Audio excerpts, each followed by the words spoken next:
And we're live. All right. Good afternoon, everybody, and welcome to day number 2 of visiting the Basque region of Spain. And this afternoon, we are going to be doing an episode of Cucina Quarantena because, of course, the pandemic hasn't ended, so we still do Cucina Quarantena.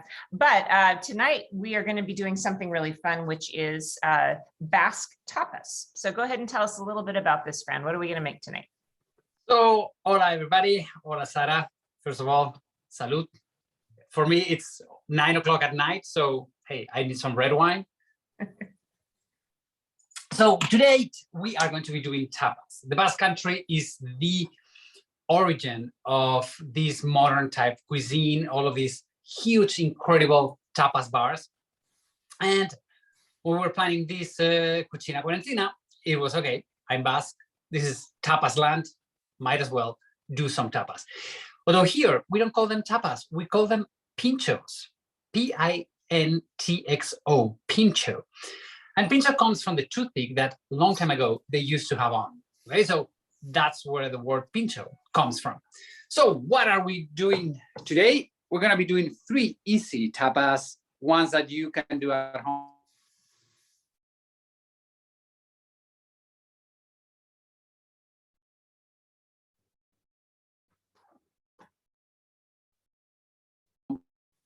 Very good wine. So what I have is already sliced baguette. I have some fresh or homemade tuna, sun-dried tomatoes, that is in your honor, Sara, Italians, and then a little bit of mayonnaise. The leek is just pure decoration, just to put some color into it. The second tapa is going to be endives with double cream, blue cheese. You can use Roquefort cheese or any type of strong blue cheese, and some nuts. And the third tapa is a warm tapa. It's called gambas al ajillo, which is shrimp with garlic. Not that we are very good putting names. And what you need is, well, first of all, this is olive oil. I know it looks like gin, but no, it's olive oil. You need some shrimp, some garlic, and again, for decoration, a little bit of parsley. So that's what we are going to be doing today. See?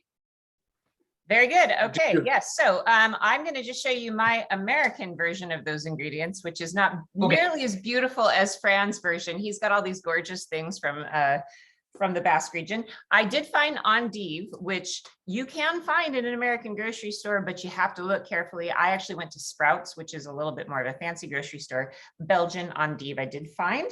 I've got heavy whipping cream instead of double cream. And I did find sun-dried tomatoes. So we have, I think, basically all those things. I'm going to use frozen shrimp just because I have them on hand. So I think it should, let's see if it works out the same. I'm sure yours is going to be more authentic and more delicious, but you know, we'll give it a shot. Let's give it a try. Okay. So shall we start? Yes. Oh, and by the way, I'm not a big fan of tuna. So I've got a chicken breast that it has just been cooked in the pan there. I'm going to substitute chicken for the tuna.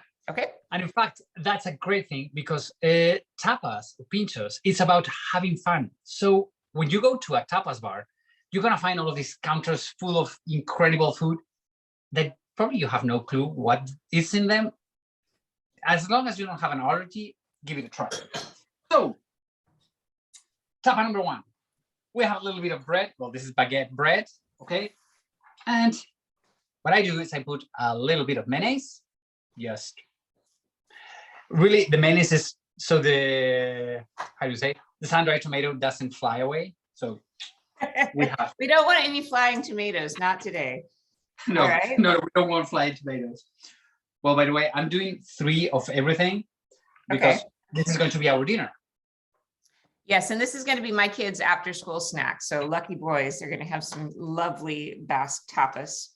So unfortunately, we don't have the lovely sort of baguettes that you have, I'm sure, in Spain, but this one is okay. I'm using a multi-grain baguette because it was what was there. So good enough. Yeah, it'll do. Well, as long as you just need something to hold on into. So it's just glue. A little bit of bread or yeah, it's just glue, right? Yeah, it's glue. There we go. So once you have your mayonnaise, you put a sun-dried tomato. Well, I wash my hands, so, and this is for home. So you put a sun-dried tomato on top of it. As you can see, here, what we like is quite flavorful tapas. I mean, we are strong flavors type of thing. So yeah. And then what we have is the homemade tuna. I must confess that this one we haven't done. Every year here at home, we can tuna, we do tomato sauce, everything. This is my mom's. Okay, so. You make your own canned tuna? What? Yeah. I didn't even know you could do that. Well, you go to your fishmonger and you ask him to cut it in small pieces. Yeah. And hey, it's quite simple to do canned tuna.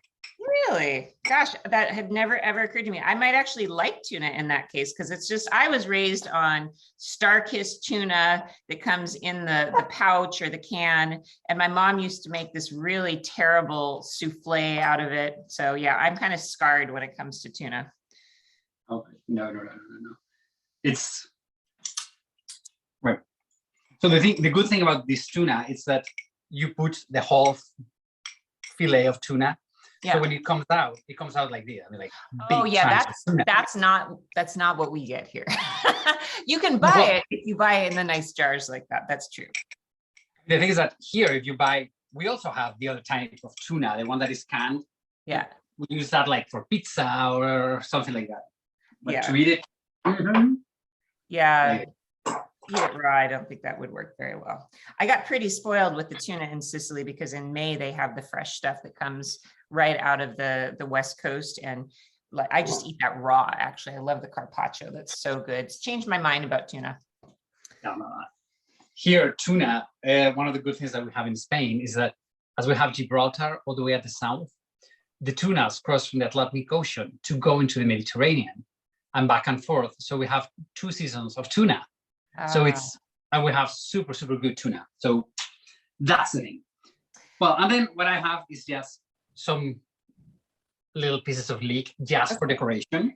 Okay. So this is pure, simple. So I'm going to substitute just some green onion. And actually that would add a little bit of nice flavor, don't you think? A little bit of green onion. Well, it's gonna look good.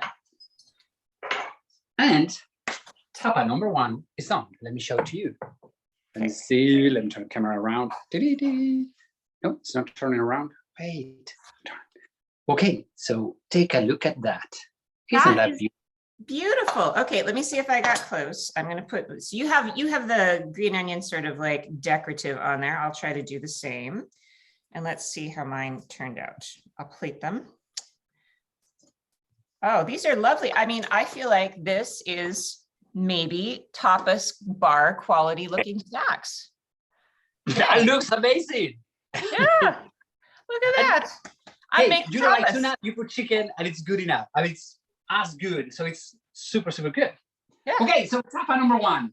That was easy.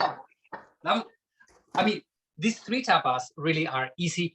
These are the type of tapas that we do when we, when friends show up. And what do you do? Something fast, something easy, and something tasteful. So that's the thing. The issue is that you need to have at home sun-dried tomatoes or tuna. So normally we do have it at home.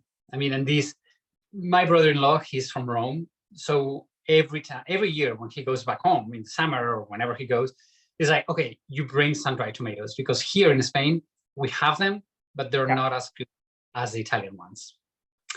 I'll have to. I say nothing. I had to say it. It hurts me saying it, but the Italians. No commentary. I don't want to show my bias, No, you don't. I'm not biased at all. No. Okay, so tapa number 2. Okay. What I have are my endives. We have 2 leaves. Do you call them leaves? Yeah. 2 thingies per person. Okay. So you put them on a tray, looking up like that. Okay. So I'm just peeling the leaves off. I cut off the end and I'm just peeling them off of the endives. Yeah.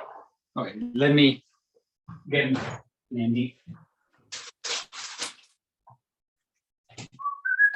So This was what I a do is challenge item to find these in the grocery store here.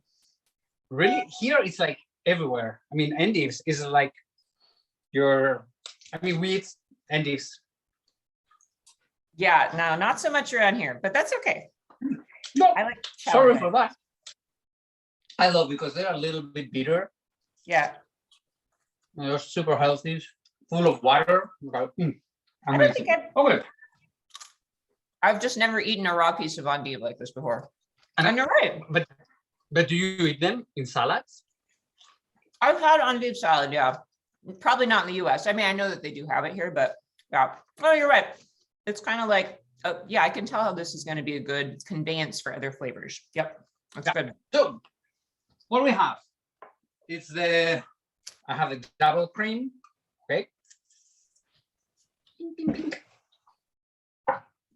I have the same quantity of double cream in blue cheese, okay? As I said, what I have today, it's a Roquefort cheese.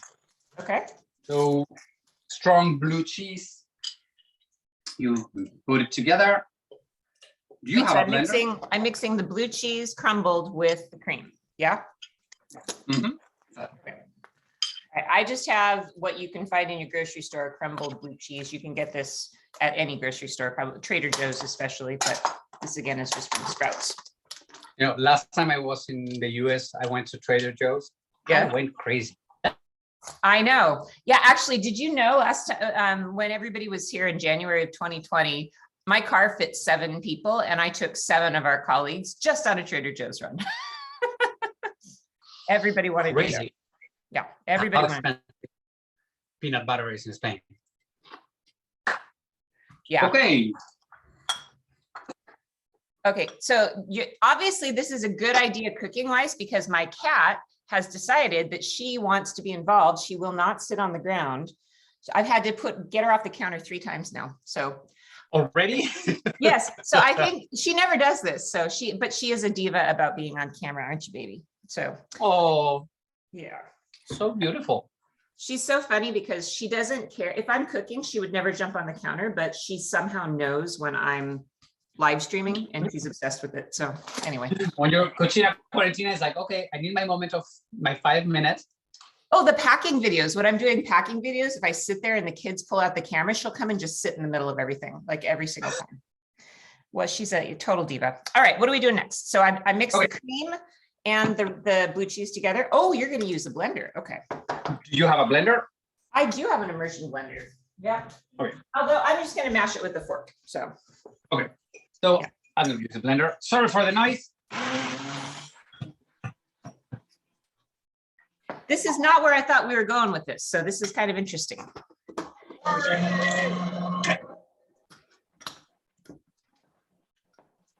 So you're making truly like a cream out of it. Yes. You want to make a cream out of it?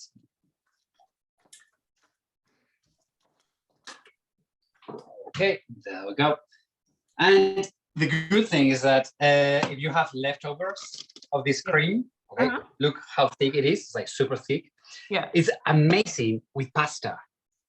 Oh, that's a great idea, actually. So that is going to be tomorrow's lunch. So like my son is very happy because tonight we're having tapas and tomorrow we're going to have pasta, which is like, no matter where you're from, everybody loves pasta. Yeah. You know that this is a funny confession though, Fran. I never cook pasta at home. I do the Cucina things. Yeah, I know. It's the thing I know how to cook the best. I'm quite good at making pasta, but I think it's because I'm in Italy all the time and I eat pasta constantly when I'm there. So that when I'm home, I just feel like, not pasta again. Even if it's the easiest thing in the world. My kids love it. People love it when I cook it on the live streams. But for me, I'm like, oh, that's boring.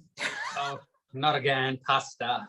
Well, it seems boring to me. It seems like, oh, that's not very interesting. Like, you know, I make a matriciana, which is the tomato and cream or tomato and bacon sauce. And it's, for me, that feels like, I don't know, loser food. Like it feels like something that's so easy and boring. Like, why would anybody want to eat that? You know? Because but I know it's so everybody loves good. it. It's all about point of view, you know. It's like I spend so much time in Italy. I can totally see why. When are you going back to Italy? You're going next week or in 10 days? Right? Yeah, 10 days. I'm taking the kids on Saturday of next week. Yeah, so they're going to get their fill of pasta, I'm sure. But it's going to be a lot of fun. Are they required to have 3 vaccines to come to Europe? Children? How old are your kids? My kids are 14 and 17, and they're both triple vaccinated. I got their boosters for them last month. And actually they're having even clinics at their high school. So yeah. Perfect. Yeah, so they're good to go. And the exciting thing for me is that, you know, this is another weird thing. They've both been to Italy multiple times. I've never taken them to the Vatican Museum. So they've never seen the Sistine Chapel. Can you believe that? You've been there like more times than the Pope, probably. I've been there quite a number of times, yes. So, I mean, I used to do tours of the Vatican Museum 10 times a year. And it's like, okay, I have never taken them because they were little, you know, and I just sort of thought, oh, that's so crowded, it's such a nightmare for them. So that's what we're going to do. We're going to do all of those things. The Uffizi Gallery, they've never been in there. They've never been on, oh, yeah, I know, isn't that funny? But I wanted to wait till they would be old enough to kind of appreciate my commentary. So anyway, they're getting a personal tour of all the great museums of Italy. That's why I can justify taking, I can justify taking them out of school for a week because they're getting an education, right? Okay, so the teachers were like, can the rest of the kids go with you? Yeah, I thought we'd get some grief from the teachers, but they were all like, oh no, that's good. Yeah, you'll learn a lot. So, you know, and they're right, they will. You know, that would be such an amazing thing for all the class to go to Italy with you. I mean, they would learn in a week more than in a whole year. Yeah, no, I think that's really true. So there's no better classroom than Europe, right? There's no better classroom than going and learning in the place. So here's my version of the cream. Is this about the right consistency? Okay, so mine is quite thick. Okay. Yeah, mine is like, yeah. Okay, perfect. Okay. So that is the consistency you want. And now what you have to do is you just be generous with it. Okay. Okay. Like, I don't know if it shows, something like that. Yeah, yeah. So let me get the 6 of them.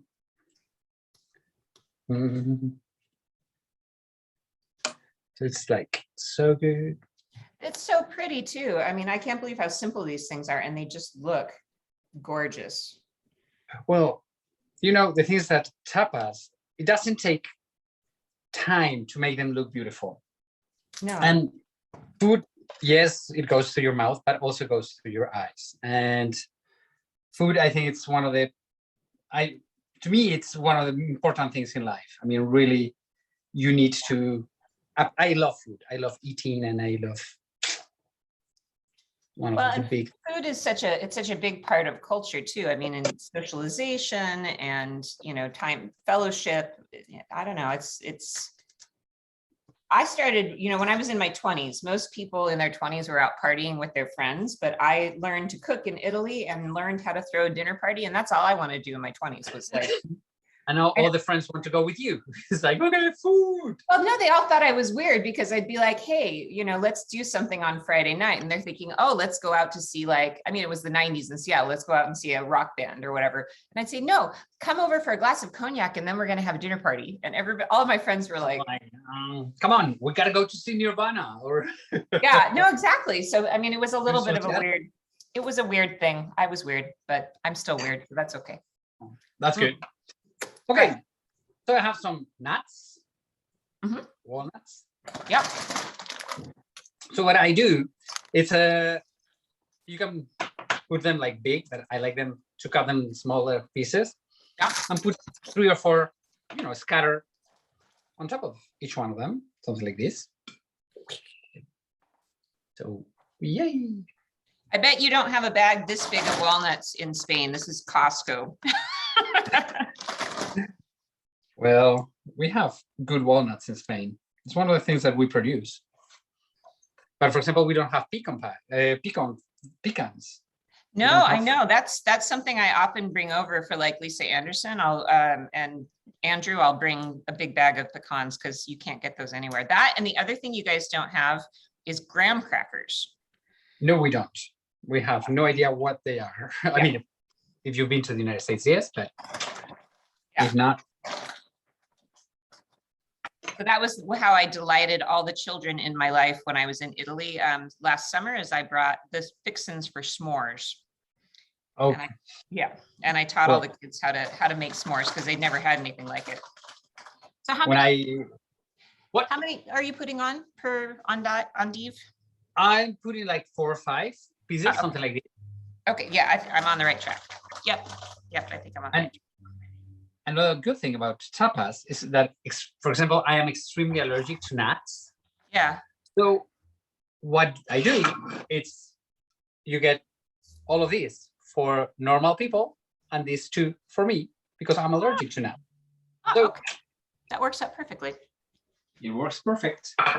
Wait, tapa 1. Tapa 2. Wait. That was fast. As I told you, I mean, people are more concerned, oh, we're gonna do tapas. No, tapas are easy, tapas are fun. As long as you have all the things you need ready, you're set. Lightning fast. All right. I'm already starting to eat because it smells so good. Mhm. I'm gonna go for well, another good thing is to dip the endive. Ooh, I like your style. Let me try it. Like a dip. Obviously, you don't do this when you have guests, but if it's your kid. Yeah, that's really good. Yeah, it's just like blue cheese, like a thick blue cheese dip. Okay, so the 2 called tapas are done. Yep. Looking beautiful. Yay! Hey, come on, you're a professional. It looks so nice. Yeah, look at that. Looks all fancy. I'm gonna feel bad about eating it. It looks too nice. Like I I don't want to eat it. I want to just take a picture of it. All Okay, right. so now you need to turn on your pan, warm it up. And olive oil, I imagine? What? Olive oil? Yes. About 5 spoonfuls of. Oh, so quite a bit of olive oil. Okay. Do you have garlic with you? I have lots of garlic, yep. And Okay, I am, as I said, using frozen shrimp because, you know. Well, are they still frozen? Yeah, they're still frozen, but it's okay. They'll cook in the pan. So. Okay. So what I've done is slice a couple of garlic cloves. Okay. Okay. Oh, my hands smell beautifully right now. Do they need to be sliced like that, or can they just be like smashed or diced or whatever? I would recommend you to slice them because you have to, once they're cooked, you have to remove them. Oh, I see. Okay. Because if the garlic burns, Yeah. it gets bitter. It gets like something strange. Yeah. Okay. Well, I'm going to take the lazy man's route and I'm going to do smashed garlic cloves because those stay most beautiful, but it's fast. And how many garlic cloves to shrimp? Like if you're going to make a dozen. So what I'm going to do, it's, well, that's one of the big controversies. Okay. There's people that loves a lot garlic. I love garlic, but not that much. Okay. So for a serving for 3, I put 2 big garlic cloves. Gotcha. Okay. I'll do about the same. I love garlic. And so this just is only garlic, oil, and shrimp. Would you put in also like maybe some something spicy? Sometimes people put 1 small cayenne pepper. Mm-hmm. Okay, just you toss it in and then you serve it in the plate and everything. But in my case right now, it's almost 10 o'clock at night. It's gonna be for dinner. I don't want to have cayenne pepper in my food. So, yeah, sure. Okay, I like spice in my house, so Okay. So we put in the garlic. Garlic in. Okay. So we just need to make it golden. So the olive oil, let me turn the camera around so you get to see how much olive oil I have.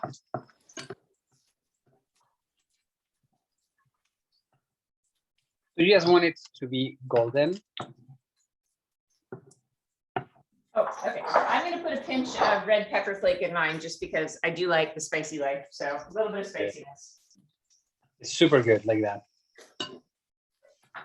Okay, and don't stop moving it because it will burn in no time. Yeah. So you just want it golden then, yeah? Yeah. Okay. There we go. There we go. What I'm doing is trying to flip them all over so they do on both sides. Turn around your little friend. Okay. And I'm missing this one. There we go. All of them are getting beautifully tanned. I mean, once again, the smell-o-vision thing is what we need right now. It smells so good to garlic. Now I love cooking with shrimp because it's so fast. It is. It's fast. That's one of the things. You know, we don't have gas stoves in Europe. Most of them are electric, and it takes forever. I love gas as well. Yeah, I've got gas, and it's like I'm way ahead of you. Yeah. Okay. I'm gonna remove my garlics because they are already cooked. Okay. But you leave the how do you say, the oil in the pan. Okay. Just remove the garlic. Okay.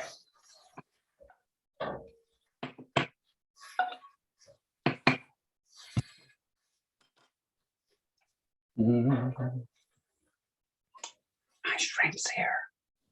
Okay, I'm gonna start putting my shrimp in. I'm gonna put half of it, okay? Because it's maybe too much for.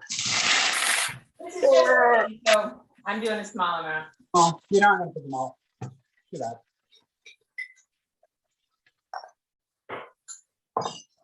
Okay.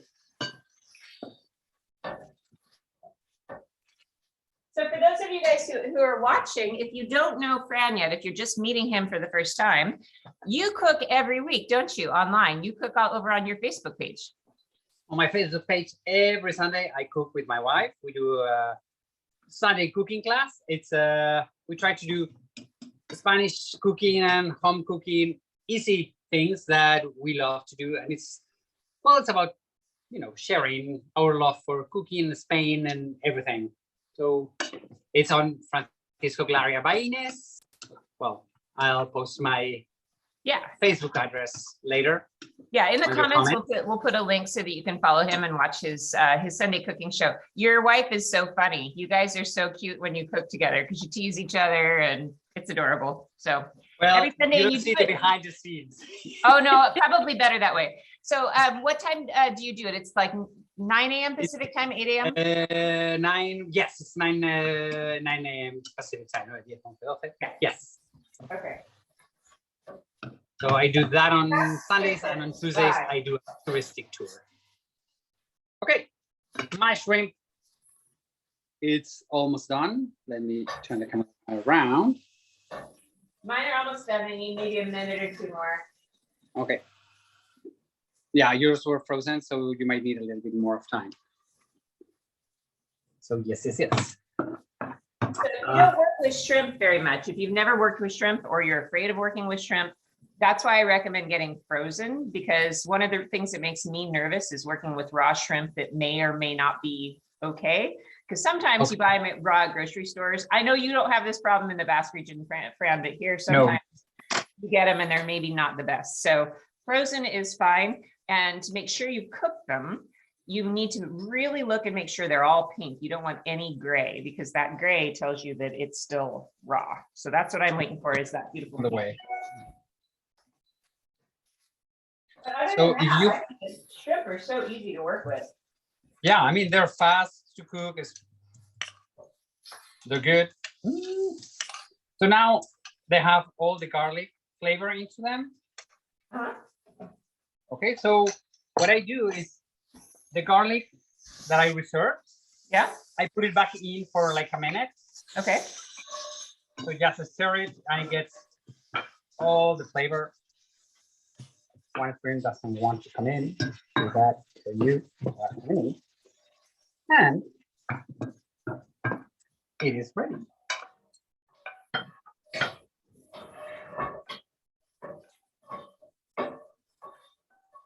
I wish everybody could smell this. It smells so good. Oh my gosh.